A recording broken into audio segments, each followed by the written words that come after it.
ওয়াসসালাতু ওয়াসসালামু আলা রাসূলিল্লাহ। যারা দেখছেন এবং শুনছেন সবাইকে আন্তরিক ধন্যবাদ এবং মোবারকবাদ জানাচ্ছি। আজকে আমরা যেখানে বসে কথা বলছি এটা হচ্ছে ঢাকার প্রাণকেন্দ্রে অবস্থিত কাকরাইল মোড়, রমনা থানার অপোজিট একটি ল চেম্বারে আমরা আছি। বাংলাদেশ সুপ্রিম কোর্টের সম্মানিত অ্যাডভোকেট জনাব হাবিবুর রহমান সাহেবের চেম্বারে আমরা আছি। তো আসলে আমরা তো যেখানে যাই সেখানেই 2-3 মিনিট করে একটু দিন ধর্মের প্রচার করে থাকি, দাওয়াতি প্রোগ্রাম করে থাকি।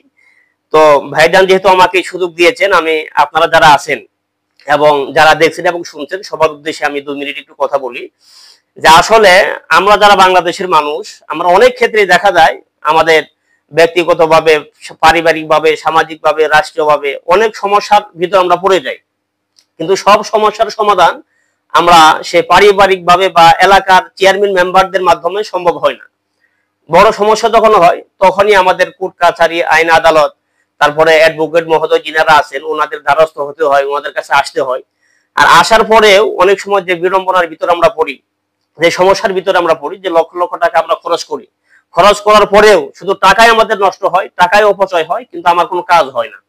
কারণ সে ভালো জায়গায় যেতে পারে নাই, ভালো লয়ার সে ধরতে পারে নাই, ভালো উকিলের কাছে সে যাইতে পারি না। এই জন্য তো এই জন্য আজকে আমরা সংক্ষিপ্ত ভিডিওর মাধ্যমে আমরা যে কথাটি বলবো যে যারা পড়াশোনা করে ডিগ্রির মাধ্যমে, সার্টিফিকেটের মাধ্যমে এবং অভিজ্ঞতা যোগ্যতার মাধ্যমে যারা এই সমস্ত কাজ করে অবশ্যই তাদের কাছে আসতে হবে।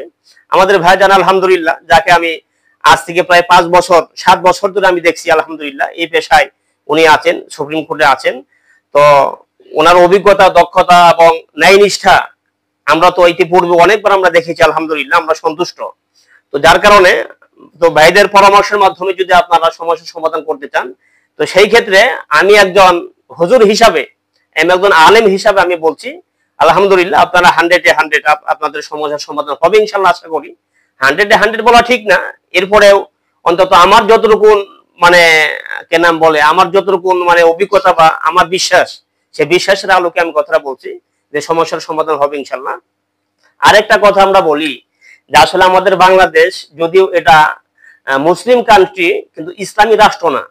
ইসলামী রাষ্ট্র না হওয়ার কারণে আমরা সব জায়গার ভিতরে ইসলাম কি বলে, কোরআন কি বলে, এরপরে আল্লাহ রসুল সাল্লাল্লাহু আলাইহি সাল্লাম কিভাবে রাষ্ট্র পরিচালনা করেছেন, আইন আদালত অফিস কিভাবে গঠন করেছেন, এগুলো করা সম্ভব হয় না।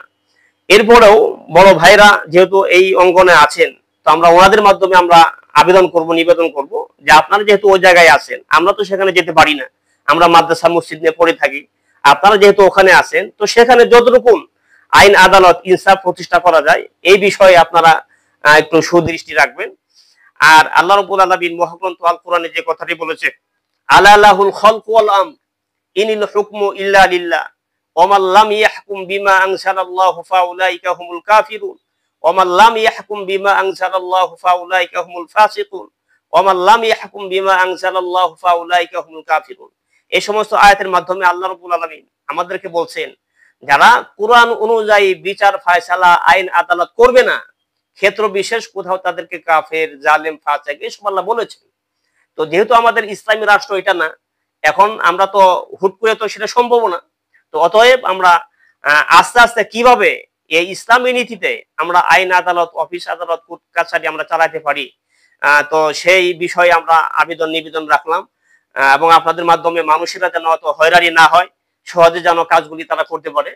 তো এতটুকু নিবেদন রেখে এবং সর্বশেষ আবারও যারা দেখছেন এবং শুনছেন সবাইকে ধন্যবাদ জানিয়ে আমাদের সংক্ষিপ্ত দাওয়াতি কাজ এখানে শেষ করছি। আসসালামু আলাইকুম ওয়া রাহমাতুল্লাহি ওয়া বারাকাতুহু।